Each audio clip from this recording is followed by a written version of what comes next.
This video is brought to you by Diamond Pacific Tool Corporation. Diamond Pacific is America's favorite diamond tool, wheel, and lapidary machine manufacturers.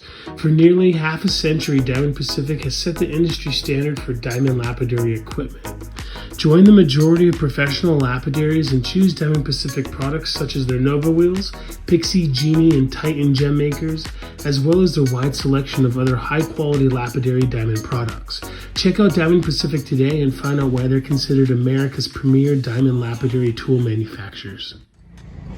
Freshwater Jade here at the Kino Show with Shane Zock. How you doing, baby? I'm doing great. It's sunny. I've been trying to talk with you for like the last 4 years. I usually run away from your camera, but Dude, I gotta say, you've been absolutely crushing it. Love your Instagram. I'm gonna share it here. We'll put it up on screen for everybody at home. Your carvings are absolutely stunning, and the material that you sell here at the Kino Show is definitely 5-star. How long have you been carving? I have around 15 years under my belt, on and off. Aren't you like 28 years old? Yeah. Yeah, so A long time. Yo. Yeah, I started pretty young, but yeah, it's been a long process of learning. Since you started, did you start off with carving, or were you making cabochons? Or I, to this day, have never really made like a true cabochon. I do like little ones for my studs and stuff, but like I started out carving. I never really was into cabs. That's fantastic. It's not like you're not going to be stunning at it when you get to it. Take a quick look at some of your beauties here. I think you have a lot more than you did last year, right? I do, yeah. And some different stuff. I didn't have a lot of this Indonesian material, some of the Guatemalan stuff. You actually went to Indonesia to get some of this stuff. Mm-hmm. That is stunning. That piece around your neck is, you were saying, is Indonesian. Yeah, this is Indonesian material. Just amazing. Super bright green. It's really, really pretty stuff. Comes from the northern tip of Sumatra in Aceh province. You know something I really admire about your jewelry is these accent beads. You actually made those yourself. You're not just taking apart strands. Not that there's anything wrong with that. Right. But you made those yourself, and that is not easy to do. You gotta have them match the carving, you know? It's so perfect. You would probably think that that was like mass-produced milled or something, or that it was plastic or glass. Yeah, right. Fantastic. I've always admired your your earrings and how thin you get them. I've seen you sit here and work these with sandpaper. Yeah, I started out doing them by hand. Now I work them all on wheels. So they get, I start with a slab, cut the slab in half, and then by the time I'm done grinding, sanding, and polishing, they end up about that thin. Amazing. So we were just talking about the two minerals that are inside of jade. Could you remind me what those are? Yeah, so for nephrites, it is tremolite and actinolite. And you were saying like there's a spectrum there, and anything in between those two? Pretty much, yeah. It's somewhat debated in the community, but for the most part, yeah, anything in that combination of tremolite and actinolite is going to make up a nephrite jade. Somebody watching this is like, no. You got it all wrong. I disagree. You said you got this in Indonesia? Yeah. Mm-hmm. And you called it? So it's a nephrite jade. And you were saying that it was alluvial? Yeah, so a lot of the stuff that I buy from Indonesia is alluvial. They don't really have that much like active mining going on, so it's mostly people just going up into the mountains there and looking for jade boulders in the rivers and streams. So you get those crazy patterns from different types of mineral staining, which makes for some really excellent jewelry quality jade. So you got all kinds of color there to work with. This piece is absolutely solid. Phenomenal, isn't it? Yeah, this isn't gonna last long here at your booth. Someone's gonna walk home happy. This is also Indonesian. Yep. Did you, when you got this, either mailed or when you picked it up, was it already slightly polished? Yeah, so they actually did the work to that one, and then I got another 40-50 pounds that were just rough for me to cut up and have fun with. Did you get this already blanked out from Indonesia? So this was for a bangle. Yeah, they do a lot of bangles over there. I heard at one time that the ground in Myanmar was just littered with Bengal blanks, low quality Bengal blanks. There's a gentleman who used to vend here who said he paid a bunch of kids to go around and just scoop them all up. Yeah, these are actually Burmese right here. The stuff Oh, from Myanmar, yo. those are Bengal blanks right there. These are But fantastic. those are pretty quality, yeah. Nice lavender and a little bit of emerald or kind of imperial green in there too. Real nice. For sculptors, this is such great foundation. Have you ever worked Bengal blanks to incorporate into your sculptures? Oh, yeah. Of course you Oh, have, yeah. dude. That is awesome. I'll cut those in half too and use them for earrings. You know, the color in there is so good that you'll get a really nice earring cut. So obviously you are not afraid of jadeite jade. You're not No, strictly Neff. I like both. I like both. That is awesome. How are you getting your holes? I drill all those by hand. You're not using a Gunther or Sonic. No, I'm not that fancy. Yeah. I find it faster with my hand tool. That is impressive. Blast through those at Your 50,000 jade was RPMs. 50,000, really? Is it a micro motor or is it a... Micromotor, yeah. Oh, wow. Is this one here a jadeite?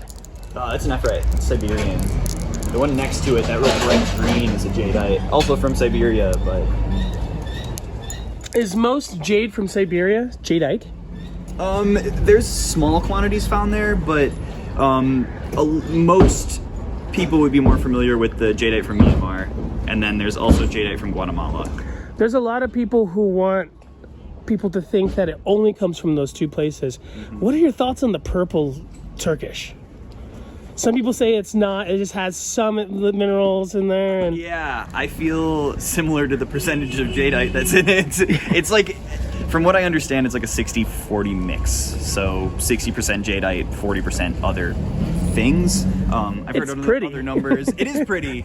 I've worked with it a little bit. It's not my favorite stuff, but it is gorgeous, and it's got a little bit of jade in it. So I am willing to work with it. you're not going to be one of those I'm not. guys walking up to the Turkish lab jade. This is not jade. Yeah, no, I don't go fight with them. No. It's a pretty rock for sure. So if you're going to Indonesia to find this awesome stuff, you must go to Wyoming. And have you Yeah, been to I the was- BC locations? I haven't been to the BC locations yet. I was just out in Wyoming this last year hunting for the wind slicks that they find out there, and buying some jade, of course. What is a wind slick? So this is a wind slick. Is it? So this is it's a Ventifact. So it's wind and sand polished. So you end up with these really cool, naturally sculpted pieces of jade that are, more specimen quality. A lot Yeah. of people see jade cut up, right? You wouldn't ready really for want to carving. cut that. You don't want to. I don't want to cut them. Do you mind if know I hold people- this Yeah, one? go for it. Go for You it. could see like It's all- it is it's gemmy. It's all pitted and gnarly. That took a really, really long time for that to happen. Is this one of the pieces that you harvested? No, I wish. That's an old find. Most of the stuff we found were, small little bits. Still exciting, of course, but not quite the caliber of a big one like that. Awesome. Do you do all your own slabbing and such? Yeah, most of it. Some of the slabs are from older collections, but those are slabs that I've cut. Oh, I never thought of that. Like, so you're in the gem scene. Jade people hang out with jade people. Yeah. And like us turquoise guys who get these old, passed away turquoise dealers, turquoise, that probably happens all the time in the jade world. Yeah. I occasionally get a call for somebody that's got an old collection that they want to sell me. Somebody's spouse is like, get this stuff out of my yard. I had a guy call me. This was like a year ago now, and he had started carving. He bought a bunch of jade, and then didn't want his kids to throw it away when he died. So he called me up, and I got a really killer old stock collection. Lots of Wyoming jades, but stuff from all over the place. He knew you were going to appreciate it. Yeah, he did, and he wanted it to go to someone like that, which is that's awesome because I have a hard time parting with it too. So Yeah. So you have amazing stuff here. You have to have a head stash at home that doesn't even come here. Yeah. Oh, Yeah, dude. there's stuff that doesn't leave my shelves unless I'm gonna cut it. But This is awesome. yeah, so those are river cobbles from Siberia. Another thing you probably just don't want to cut. I wouldn't want to cut Yeah, them. you know, I've cut into a couple of them just because sometimes it's fun to see what's inside. They have cool patterns, but yeah, oftentimes, you know, I like those left alone as specimens. And then, you know, once they're out of my hands, you can do whatever you want with them, but I bet a lot of people wouldn't know that this was jade. probably not. Where is this from? Those are all Siberian, yeah, all those river cobbles. Probably a little tough to get to Siberia right now, huh? It was harder a couple months ago. It's getting a little easier. I think the PayPal payments have opened back up to Russia, so it's made it a bit simpler. Because I have bought stuff since, just not as frequently. It is a little trickier. Well, now I'm not going to let these Charite and Seraphonite people boss me around about their prices anymore. Don't let them tell you they can't ship to this. Yeah. They are doing it. That is extremely good knowledge. I am getting jade out of Siberia yet. So that's Wyoming apple. That's some of the best that ever came out of the U.S. here. This is amazing. Here's some of the slabs black. It could look pitch black. When you get it thin enough, it's like a beautiful olive. Yeah, there's most of the like black jade is actually really dark green. You'll get a little bit of translucency if it's thin enough, but you gotta cut it like paper thin if you want to see that. Have you ever heard the rumor that there's some black jade from Burma, which is Myanmar, right? Mm-hmm. That they're like online, you'll see videos when they're putting this jade in a bowl with iodine. Have you seen those videos? No. And in real time, you can see the iodine getting sucked into the stone. Really? And some people say, oh, it's a joke. Like, you've probably seen the Red Mercury videos going around, and people are saying, oh, it's just a hoax to get your money. But yeah. that's a little bit less impressive than the Red Mercury stuff. So I'm a huge conspiracy theorist and Bigfoot UFO kind of guy. So I want to believe. I'd like to see it in person. That sounds cool. I'll show it to you here in a moment. Oh, cool. Just a whole bucket full of beads. Yeah, so those are just pre-drilled pendants for people who want to, you know, put their own cord on or use a chain, that sort of thing. I charge like $10, $12 for the whole, let alone the whole pendant. Mm-hmm. Ooh. Look at that. Is this Myanmar? That's Guatemalan, actually.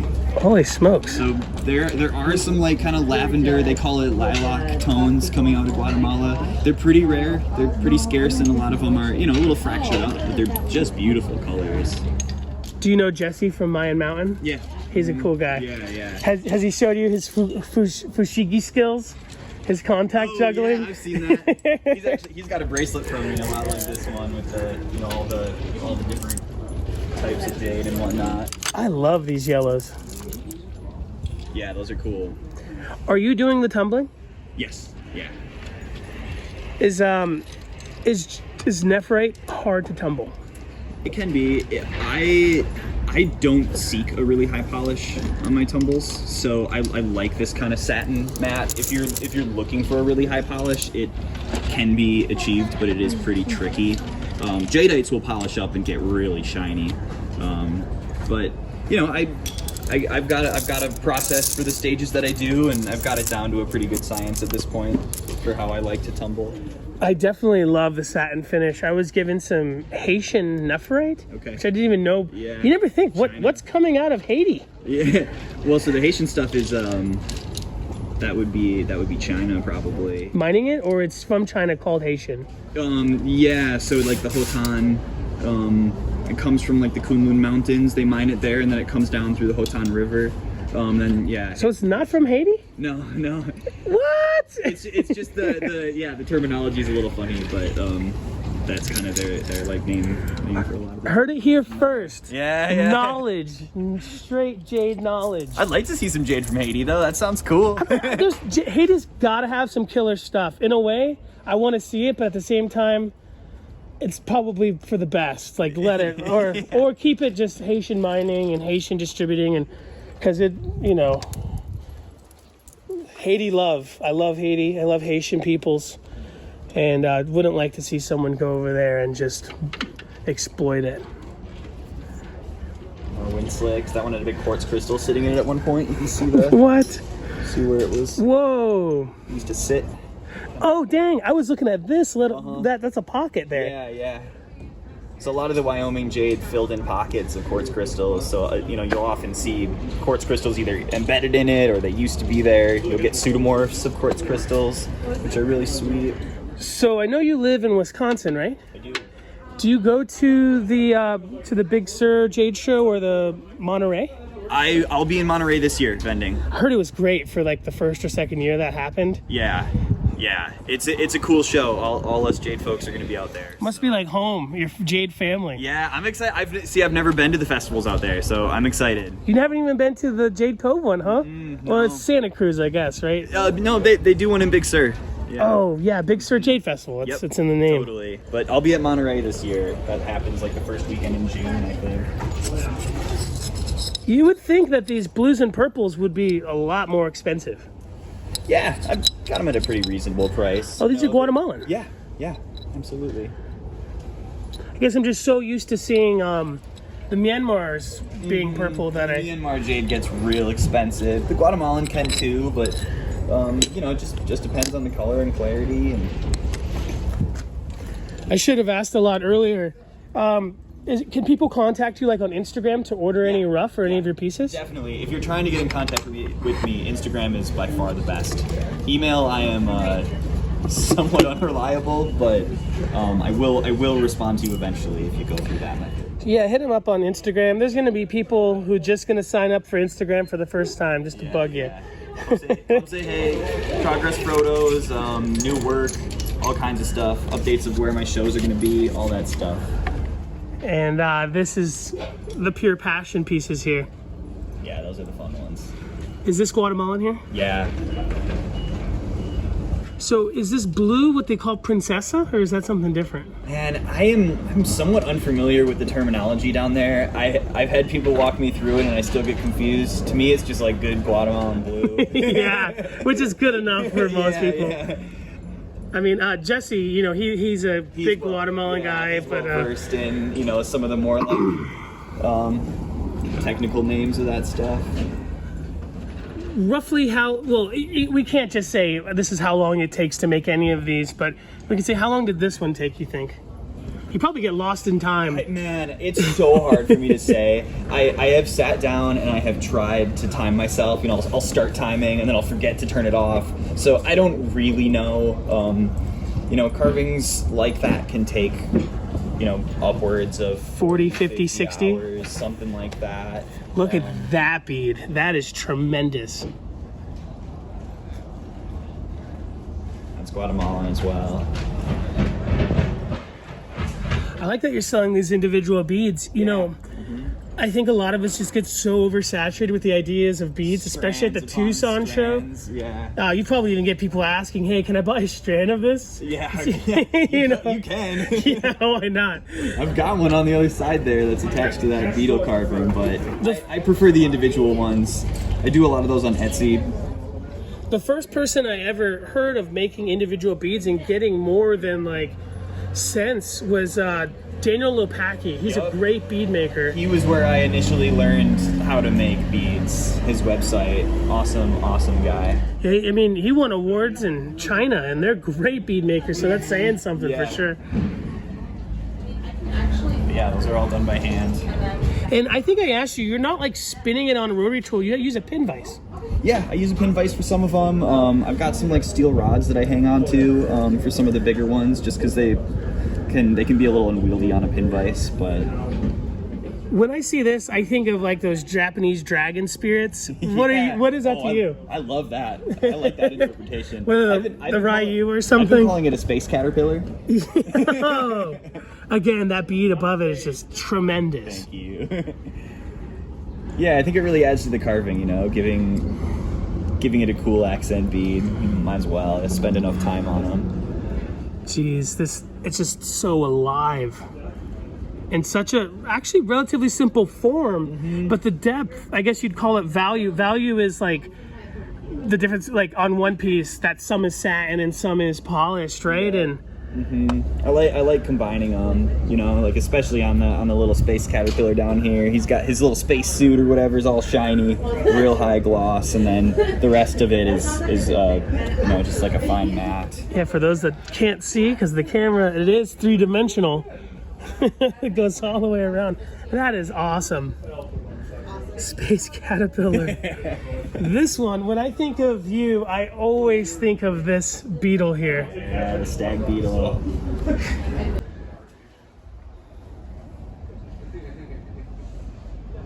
It's one of the only strands of beads I've ever really made. And you're not going to get it for $14.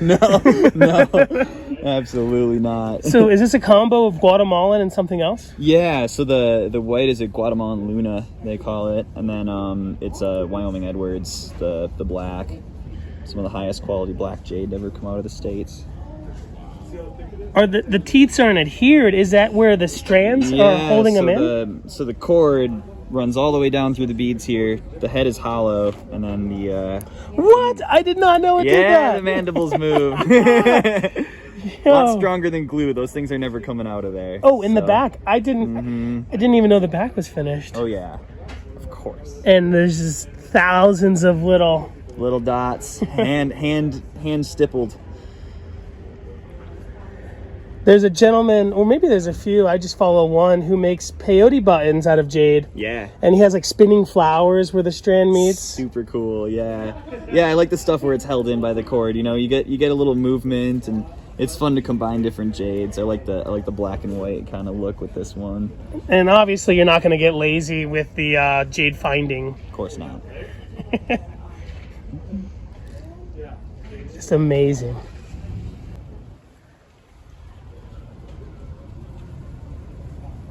What kind of leaf is this? So it's an oak leaf.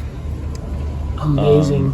There's lots of oaks back home in Wisconsin, so it's a little close to my heart here, but I love this jade for it. This is Wyoming apple, and oftentimes the outside of the Wyoming jades, and especially the apples, get these crazy oxidized rinds, and they penetrate into the stone, so you get these really cool effects. So this one to me looks like a little oak leaf that's fallen on the ground. Of course, the acorn. Yeah, that's a little bit of Siberian jade. Amazing. And so somewhere like perhaps like a lot of Asian clientele, they're always after like this pure, untainted color. It can be $1 million bangle with no matrix. Yeah. I think a lot of American jade cutters love the matrix. I love anything weird. Any jade that's weird. If it's got different colors, different patterns, that's what I'm about for sure. And it just sets that off. Like, I mean, it might just be my opinion, but I feel like this is making it over here. Well, obviously, it's just a bat of bone carving. Don't get me wrong. I cut it very specifically to have that in it. You know, I cut a lot of the stone away to get down to that part. Look at the veil. It just looks like it's like it was grown. It's so alive. Your strands. Are you doing like what the Maori do, where they like it's just a cable and you're rolling it on your knee? Not with these. This is actually a 4-plate braid. So there's four strands in here, and I'm hand braiding those. And so for the folks that do not know, this is incredibly strong. Like this strand, you could probably hang from it. Probably could. It's super tough. I sold a lot of necklaces for years with like the waxed sinew, artificial sinew, and they never break. The beads that's holding my cheap beads that are holding them together break way before, or the pendant breaks way before those things. So I've been selling carvings for a long time, and I have yet to have a customer come back with a broken cord. So, and you'd hook them up if they did. Oh hell yeah, of course. Free cords for life. Before we get out of here, I would love if you could show me, not today, but obviously towards the end of the show, if you could show me how they do the rolling on the knee thing. I've never done it. I thought for sure you would know. No. I'd love to. I've got a guy on Instagram who I watch. He pounds the fibers out, and like he does every part of the process. It's freaking sweet. Yeah, Super we might cool. follow that same guy. I'll try to put the video up here in the thing here. Awesome. And so you got a nice spread over here. This is Guatemalan? That's Guatemalan, yeah. Is this your doing here, this hole? Yeah, that's my doing. I did that. Are you just using like affordable, really cheap plated cores? I buy sintered drills from China. They are reasonably inexpensive, which is nice. You know, there's a lot of secrets in the diamond burr and core thing. You'd be surprised how affordable the sintered ones can be, especially like burrs from the dental industry can be cents, even if they're sintered. Super cheap. And it's kind of good labeling. And if you have a good eye for it, you can see different burrs with just different labeling, go for different prices. Yeah. Oh yeah, when I first started carving, I used to go to my dentist and ask for all their used carving burrs. Did you have a cool dentist? Oh yeah, he was sweet. I'd get my teeth cleaned and then he'd give me a little packet of carving burrs. It was awesome. Yeah, no, there's some great stuff in here. Some real good blues. My favorite is the yellow. Yeah, I like the yellow combo. A lot of this stuff is coming from up a little higher in the mountains in Guatemala, and they don't have that yellow rind. I think most people kind of want this. Yeah. Is it true? So I hear this rumor that perhaps this material was lost for hundreds of years and it was rediscovered in the last century? Yeah, that is the story. So I think I might get my dates wrong, but I believe it was sometime like back in the 1980s that wow. A couple from the States went down and ended up finding it, but it was lost for a really long time. They did not know where they were finding it. And I imagine because of I guess it would be Incas, right? Yeah, the Mayans worked with it. Oh, Mayans. Well, the Mayan jade. I think, many. Well, it definitely would end up in Mexico. Probably made it up its way to California. Yeah. And so you stuff. probably wouldn't be able to find that initial quarry just from where you're finding the artifacts. Like they knew it existed. They definitely were finding artifacts before the 80s. For sure. Yeah. And then they just knew they were working with it. One of the coolest things I've seen recently. I was in Minneapolis at one of their art museums, and they had an old Olmec mask, and it was the same blue and yellow jade that I have in rough, and it was so freaking cool to see that thing because it was the same stuff that we've got now. And it was so neat to see one that had been carved hundreds and hundreds of years ago. It was really exciting. What museum was that? It was the Minneapolis Metropolitan Art Museum. Oh, holy smokes. It was really cool. They have an amazing jade collection if anybody gets up that way. I could spend days staring at those jades. Oh, dude, your stuff's gonna end up in there, dude. You're only 28 years old. Probably by the time you're 29 and a half, they'll get some stuff in there. I bet you. I'll count down the days.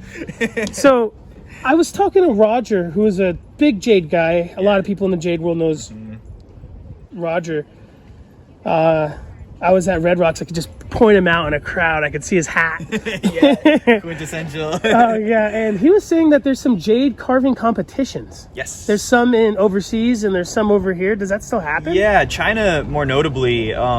Yeah, they're still doing it. I haven't been to one, but you should go. Even if you don't win, just getting your name out there. I had been planning on it, and then COVID happened, and I didn't make it over. But it's gonna happen one of these years. You should, sure. just to be in the magazine and stuff. And yeah, why not? I was talking to Justin K. Prim about how I want to start doing the Federation shows cabbing competition, just to lose. It's good, healthy. Yeah, and I was telling him you should do some faceting competition. He's like, dude, two different things. It's okay to lose at a cabbing competition, but when you're in the faceting world, you're the guy who lost the competition. One's gonna want to. It's gonna hurt your reputation. Right. Like if you didn't win first place at the jade carving competition, it's still good publicity. Yeah. But for the facet dudes, it's like, be cool no to be there. way, Not dude. doing it, huh? Yeah, it makes so much more sense in the faceting world that you do not want to lose.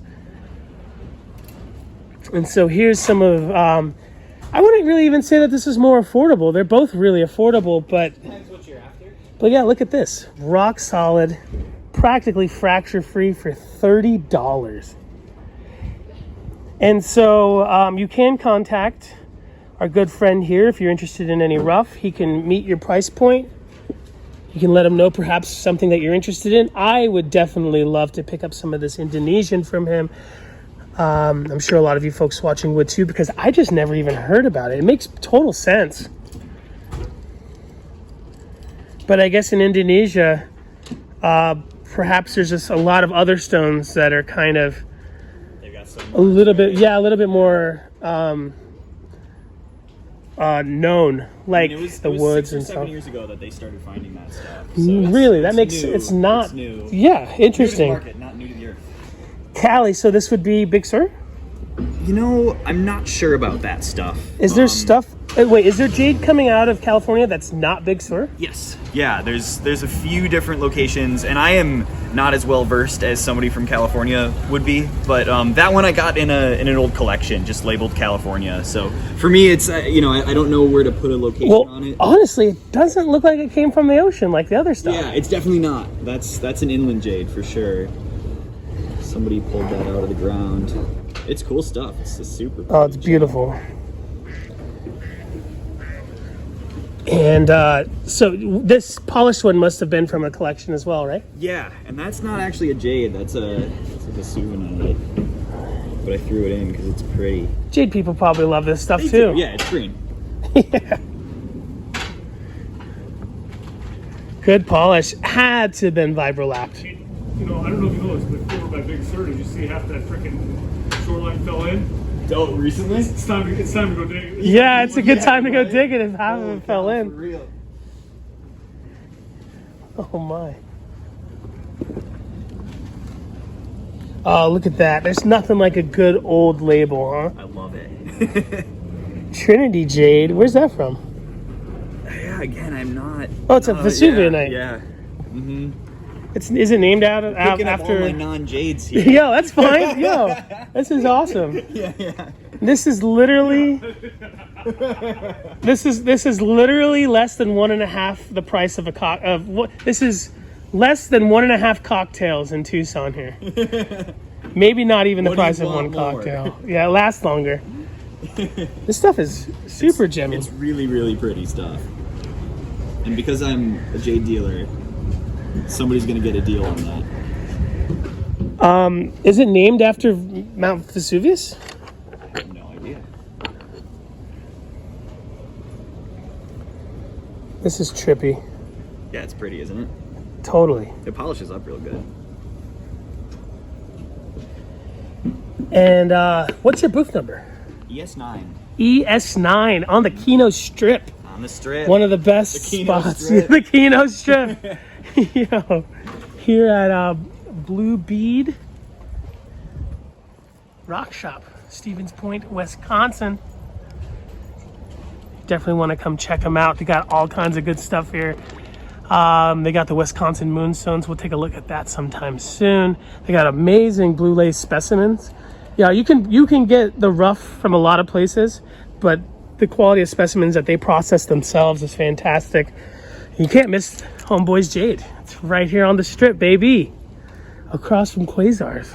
Across from Quasars. What's underneath here? All kinds of stuff? Yeah, Wyoming. Oh, all Wyoming. Yeah, it's all Wyoming jade. Yeah, there's some nice ones in there. Some decent blacks, some sage, just some mine run stuff that I'm letting go cheap. Geez, $45 for this piece? You can get probably, $3,000 worth of pendants out of that. No, some of that stuff I'm hoping that people that want to, start working with some jade and want stuff for a little bit more affordable prices, you got a big chunk you can work with. Cut away. Is this from the old, from one of the lots from like, Getting there again, isn't it? Yeah, a lot of this is radio tower stuff. what is Radio Tower Radio stuff? Tower is a location in Wyoming where they were finding jade. It's known for being pretty angular like that. I see these numbers on here. Yeah, I'm not sure. Old collection stuff. Yeah. I wonder if it's like, is that the secret lingo for instead of pricing something and having to reprice it, I wonder if that's like... I think what a lot of those are is like catalog numbers. Oh, Somebody interesting. had a notebook full of like number 6 is Wyoming sage or 427 is Wyoming jade, that sort of thing. Especially if you have help who don't know jade. Yeah. I mean, you yeah. could be married to a jade lover and not know jade. Does your girlfriend know her jade yet? She knows a good amount. Heck yeah. She's good. Didn't mean to put her on the spot like that. She's good. I'll vouch for it. She spent enough time around me talking about it that she knows. Yeah, that is Oh, yeah. amazing. Let's take a look at some of those pieces on the end over here.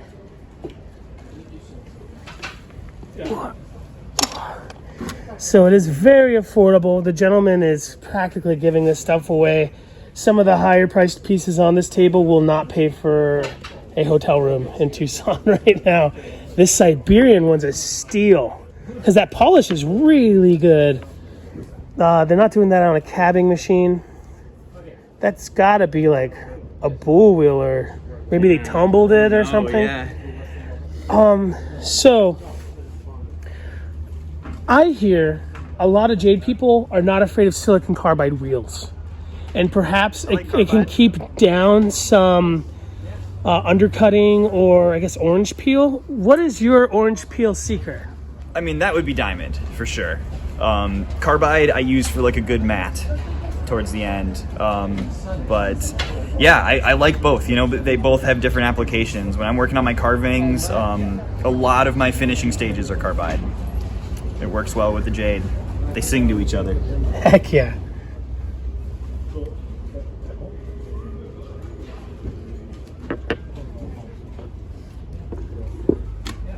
This is like pink. Yeah, thulite. Thulite mixed with a bunch of jade in between. So it's zoisite inside of jade, huh? Yeah. Pretty common from some of the Wyoming. You're vending right next to a toolite dealer and you're still calling it thulite.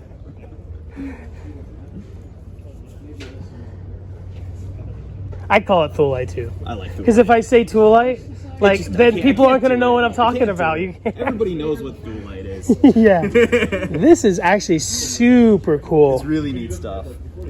And it's hard enough that those two, it doesn't undercut too bad.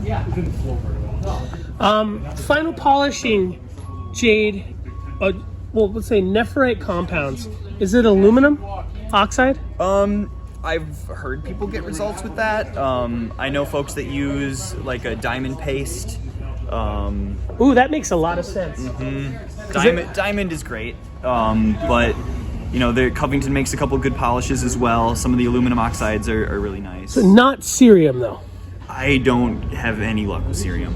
I haven't either. It doesn't work for jade. It came out good enough. Yeah. But You won't get a high gloss. at some point in a lapidary's life, good enough is not good. Chrome You know what I oxide mean? Works good. When sometimes I don't feel like an artist compared to some people like you because you're just so bad to the bone. I feel like I'm just shining rocks in my grandma's garage.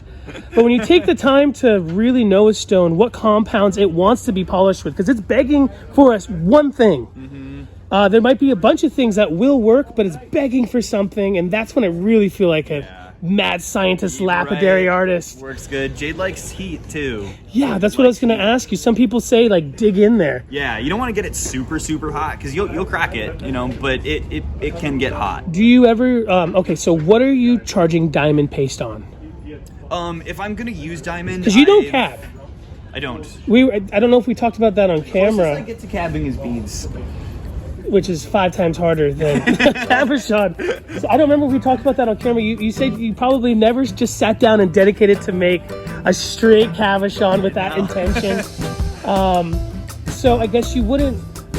A lot of your stuff you are using flex shafts and to do your final polishings and stuff. Yeah, like especially on the carvings, that's all with hand tools. I've got a variety of either, I've used tons of different stuff. Felt bobs. I'll take bamboo sticks if I need to get into small crevices. There's a whole bunch. It'll charge, huh? Yeah. Bamboo. Yeah. Whoa. So you might not know, or might not even think about it because it's not really your wheelhouse. But if someone was doing a cab, would they not want to use leather over felt? It definitely has to depend on the jade too, because some are harder than each other's. Some might like leather. You can get a good polish on felt. I prefer leather. Really, leather. Some people were telling me like Lindier on felt, don't use leather but then again, leather's where the heat's at. You can get hot on felt too, though. Oh, dang. Lindier will get a good polish for sure. I mean, there's a bunch of methods that work, and every jade's a little different. You kind of got to listen to the stone. Definitely. Oh, so much good stuff. This right here, Yeah. I'm in love with this. That's a weird one. I'm buying this one for sure. I'm buying that. Some people will be like, David, that is the least jade looking jade. It is. I'm in love with that stuff. The stuff that I thought was from Haiti, it's just white. Yeah. And it doesn't look as good polished as it does satin. Yeah. Something about it. That's just wets my whistle right there. I'm in love with that stuff. It's cool, eh? It's fantastic. Anyway, what's the booth number again? ES9. From the 27th to the 12th to the 12th. Dude, I cannot thank you enough. It took 4 years. Good. Yeah, it It finally. took 4 years. It's a good year to do it. Shane Zock.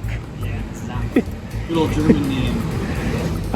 Go ahead and message him on Instagram if you folks are interested in anything, or if you just need a reminder on exactly where they're at. You can't miss them. They're here on the Kino Strip. Everyone's getting set up right now. Would you ever consider, for the right amount, shipping overseas? I ship overseas. Okay, look at this. He's not afraid at all. I personally don't often. International, no problem. I don't want to ship. I'll be honest, I'm not going to go to the post office for $15 for $60 Yeah, shipping. I mean, you know, typically what I'm selling overseas is my carvings, like higher end stuff. And I've had clients all over the world. Heck yeah.